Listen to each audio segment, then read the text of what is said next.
The United States now has the highest number of coronavirus cases in the world at this point. Joining us now to assess the situation, find out where we're headed, is Dr. Atul Gawande. He is the CEO of Haven. That's a healthcare joint venture formed by J.P. Morgan, Amazon, and Berkshire Hathaway. He's also a surgeon at Brigham and Women's Hospital, and he's a staff writer for The New Yorker. And Dr. Gawande, thank you for being with us today. Glad to be here. You know, you wrote an article for The New Yorker that really caught our attention, and I was hoping you could shed a little light on what's happening here. You talked about what happened in China, how their first response in Wuhan failed, but how they came back so much stronger and really managed to contain things. Why don't you talk a little bit about those extreme measures that they took and whether or not you think we can do that here? Well, there was China, including then Hong Kong reacting, then Singapore, and there are lessons coming from all of Asia that suggest there's a few critical elements. First of all, you got to recognize this is a national epidemic, and we haven't woken up to that. I'm worried. I'm worried about what's emerging in a bunch of cities, not just in New York. We're talking New Orleans, Atlanta, Dallas, Miami, Detroit, Philadelphia, Chicago. Our death toll curve is now worse than when China was at the same stage. We have 12 states with more than 1,500 cases. China had one province. So, what works? On the flip side, Washington State is flattening the death toll curve, and there are some key steps borrowed from that experience in Asia. Shelter in place, which some states are doing. We have about 20. We don't have the others on board, and we need really a national shelter in place. It's physical distancing and really being critical about that. It's testing and tracing contacts. And then there's work to do to recognize hospitals cannot become sources of infection, and we've got to make that not happen like it's happening in Italy and Spain. How do we do that?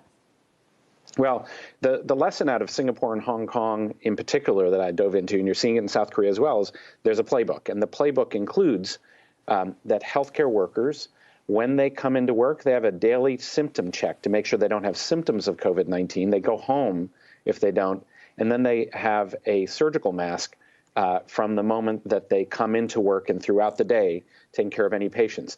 That's not just because that you keep them from getting affected. It's that they're picking up infections in the community, and it keeps them from spreading infection to others. And that's really the critical thing.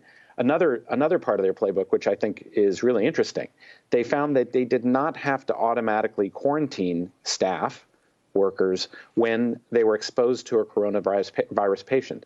They only needed to quarantine. In Singapore, they did it only if it was greater than 30 minutes at less than 6 feet from the person for if you didn't have a surgical mask. And, otherwise people kept going, and they had no transmissions in the healthcare space. And I think healthcare turns out to be so important because we're learning now what keeps healthcare workers safe. That's going to show us how we can get everybody back to work safely. In Italy, I read that something like 8.3% of the cases that they've reported have been healthcare workers. Are they not doing any of that? They weren't doing this and not really committing to it. And frankly, we haven't been doing it either, right? I wrote this article about a week ago today. We now have most hospitals starting to flip into taking these core measures. But it's still way too slow in the hospital setting. We need to have that process where, when you come into work, you are checked for and asked, have you had a feeling of a fever today?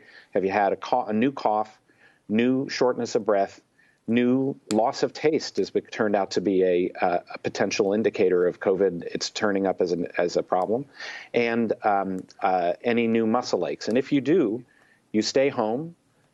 You have to self-isolate for a period of time.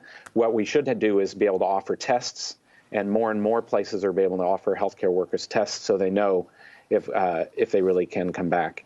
That part is critical, and then having masks while we're at work. Supplies are a critical issue. So in some places we have to ration the masks. In my hospital, I get one mask for the day, and that's the way it's got to work. Dr. Gawande, one of the questions I wanted to ask you is there is a conversation happening in financial circles and in the White House about the cure being worse than the disease. And I'm hoping you can speak to that from a medical perspective, but also from an economic perspective, because some people look at this and say, if there is a financial crisis that is lasting, there are health impacts from that. How do you think about that? I know you've spent a lot of time thinking about all of this. Yeah, in a national epidemic where it's picking up speed in places that haven't had it, the economic damage is going to be worse if we don't lock down.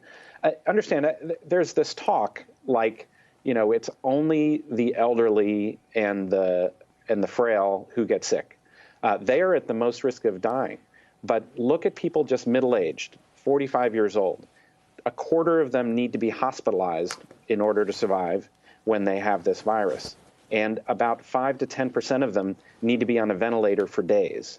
You have this sweep through, infect 60 million people.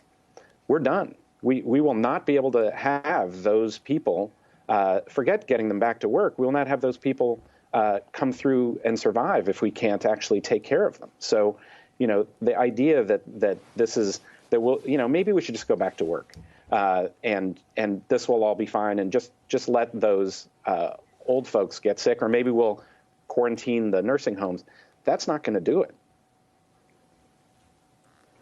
Dr. Gawande, you mentioned the shortage that we have when it comes to supplies. What about the potential shortage when it comes to healthcare workers? Either those who get self-quarantined, those who get the virus, those who don't feel comfortable working in that environment because they're afraid of exposing their family. Yeah, I mean, here in Boston, we have more than 100 healthcare workers who've tested positive, largely from virtually all from picking it up in the community. But we're finding that the practices that you borrow those from Singapore and Hong Kong, they're able to keep spread from happening. They're able to keep the workers safe. The critical things that we got to have are masks and gloves.